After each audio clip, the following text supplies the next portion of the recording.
Hello, so I'm out of Facebook jail. Yay, I can post more videos. So hear me out here. As I was cleaning the house, I'm going to see how valid this, hi Boo, again, it's Boo, how valid this point that I'm going to make during my little short Bible study today. Okay, so here goes. As a mother, maybe even a father, have you ever just continuously, like all morning, I've been cleaning, I've been up, I've been standing, I've been, fixing them breakfast, bringing it to them like a slave, doing everything that I can possibly do. So, have you ever sat down thinking, okay, they're leaving me alone. Like right now, the kids are leaving us alone, aren't they, Boo? They're leaving us alone. So here's the funny thing.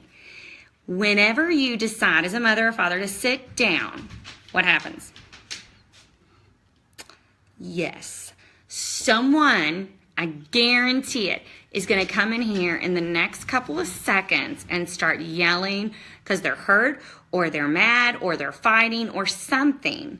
And so that brought me to thinking about Christ as I was cleaning. And then I'm like, okay, I got to go on and say this right now, because I just want this point to be proven. And it might not be valid today. There's a variable. We do have still a friend over, one of Brody's friends. So this might not be as creditable as if there was not a friend over.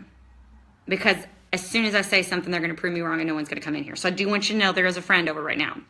But as I got to thinking about, when we try to go to the bathroom, I'll tell you, the kids can leave me alone, I swear, for 2 to 3 hours if I'm up, cleaning, fixing food, going to or not going to the bathroom, sorry, that's huge. But as soon as I go to do something that I want to do, as soon as I go to that TV room right now and try to put on a show of mine, something happens. And then there goes me again and no more me.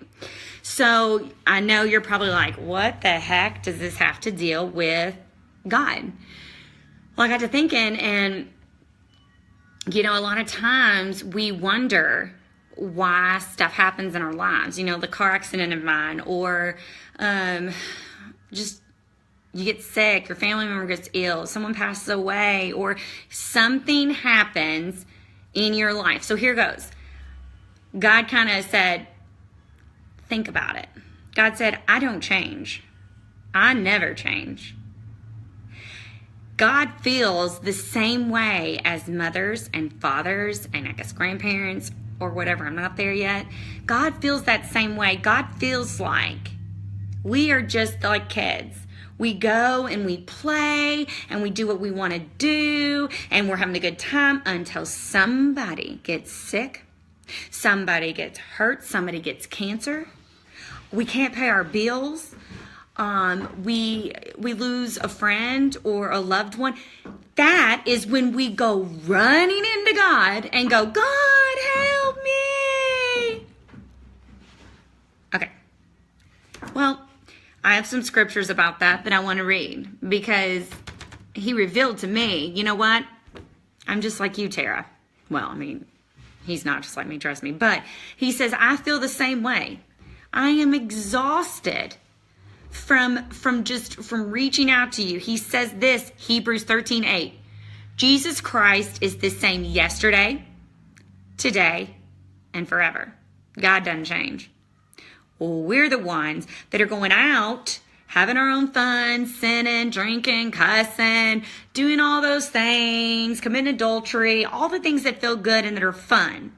And when something goes bad, is the only time we run to Christ and run to God. He says, I'm the same today as I was yesterday, and I'm going to be the same forever. You are the one that's not standing on my ground all the time. Malachi 3:6, for I, the Lord, do not change. Therefore you, O children of Jacob, are not consumed. Numbers 23:19, God is not man that he should lie, or a son of man that he should change his mind. Has he said, and he will not, and will he not do it? Or has he spoken, and will he not fulfill it? Isaiah 48, the grass withers, the flowers fade, but the word of our God will stand forever. James 1:17, every good gift and every perfect gift is from above, coming down from the Father of lights, with whom there is no variation or shadow due to change. Hebrews 6:18, so that by two unchangeable things, here it goes, in which it is impossible for God to lie, we who have fled or refuge might have strong encouragement to hold fast to the hope set before us. This is hilarious. Here comes one kid. They proved me right in my little message today. There's Landon. All right, is anybody hurt? No, it's just a break. Just a break. Like I said, there's a variable. We do have a friend over. It's a break. You doing your study? I am doing it. Yes. So there's a kid. As soon as I sat down, how long was this? How long have I been going on? Not even about a couple minutes. So I proved you correct, or I proved God correct when he gave me this message today. God doesn't change. God's right there beside you. He's always going to be with you. So don't go to him when you're tired and weak, or when someone has cancer, or when someone is sick, or when someone is when your husband's left you or your wife's left you. Don't just go to him during those times. Go to him on a daily basis. God's going to bless you if you do come to him. Like moms, think about how as a mother or a father or an aunt, or thank you, boo. Okay. Think about how much we love our kids. And even though they come to us only when there's a problem, or they're hungry, or they want food and all of that, we still give it to them. We still love them. Even though we roll our eyes and we get frustrated, we still love them. And we're still going to fill their cup of water. We're still going to give them food. We're still going to baby them, even though they drive us nuts. God loves us a zillion times more. Do you think God gets frustrated like us parents? Absolutely. Yeah, no. Yes. Yes. Okay. God's human. Well, Jesus was human. So I do. I think God gets frustrated at us because, I mean, he loves you so much. Oh my gosh. So anyway, I'm going to say a short, quick prayer, and that sums it up today.